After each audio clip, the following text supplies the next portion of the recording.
this stuff takes a while before it comes to the surface. You can hang on so long, and then at some point you have to deal with it. I can tell you at what point that was, and I realized that I had to start dealing with the ghosts.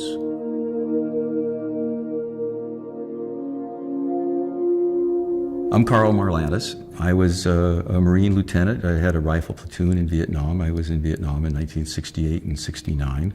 And I've written 2 books, one a novel called Matterhorn, which is a novel set in the Vietnam War, and another book called What It Is Like to Go to War.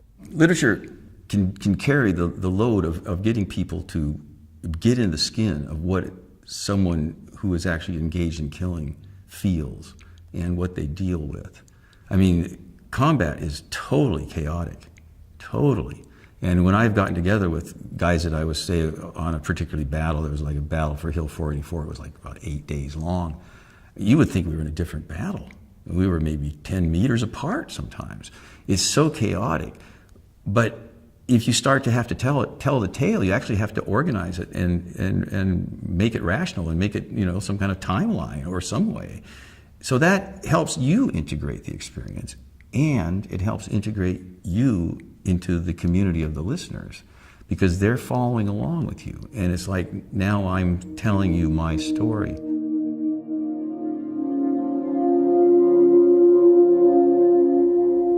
The country goes to war, and everybody pays their taxes.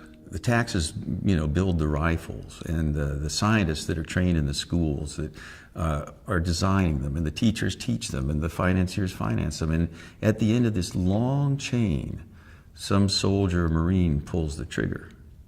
But he did the killing. The country didn't do it, see. So the entire burden of this decision to go to war, which was taken some time before that act would have happened, is completely ignored. The moral responsibility for the killing does weigh, and it ought to weigh. I mean, this is a decision that really only the gods should take. But we ask 18 and 19-year-olds to take it. And we ask them to do it without any thought of the consequences for their own psyches or their souls. And we need to get over that.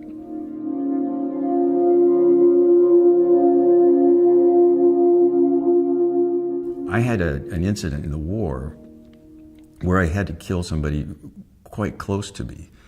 And it was a young Vietnamese soldier. And he and I locked eyes just before I killed him. And I didn't want to kill him but he had a hand grenade in his hand. And I kept saying, I couldn't speak Vietnamese, I kept saying, don't throw it. Don't throw it, I won't shoot you. Don't throw it, I won't shoot you. And he was probably maybe 10 feet away from me.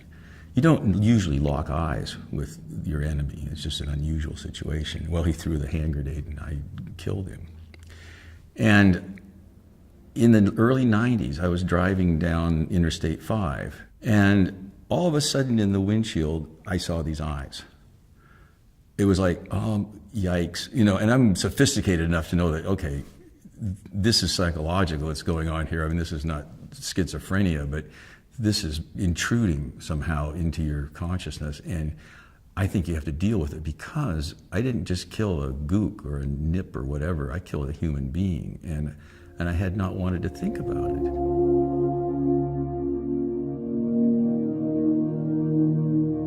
Ghosts haunt you. Ghosts are the unconscious things of the war, the memories, the stuff that you've shoved down.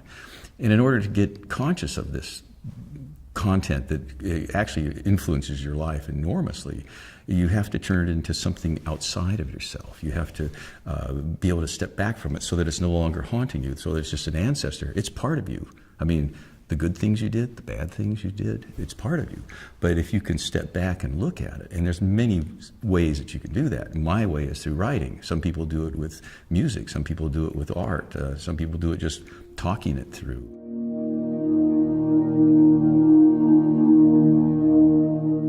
When you come back from the war, you are very aware, totally aware, of the effects of U.S. foreign policy. You're carrying it out.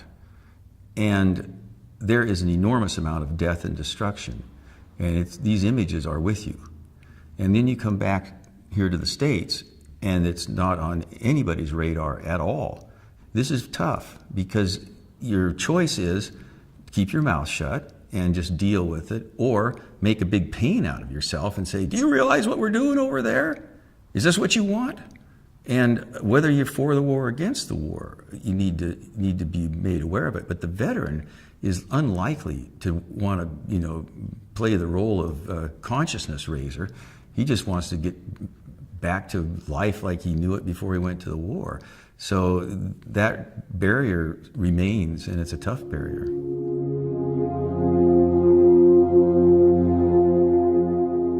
The immediate sort of cultural feeling after Vietnam was, I think, confusion. I would have loved to have seen a solemn ceremony. And my image of it is that you march down the streets of your hometown with your rifle turned upside down. I don't think cheering's appropriate. We've just been involved in an enormous amount of killing. Our own have been killed, and the enemy has been killed, and civilians have been killed. This is not something that we celebrate. I mean, I saw VJ Day and VE Day on videos, and I'm going like, well, I understand the relief of having it over with, but we need to go a step further, and especially in wars that there was no clear, the other side surrendered. We just sort of dribbled out of it. And I think that you need ceremony, and it's a solemn ceremony.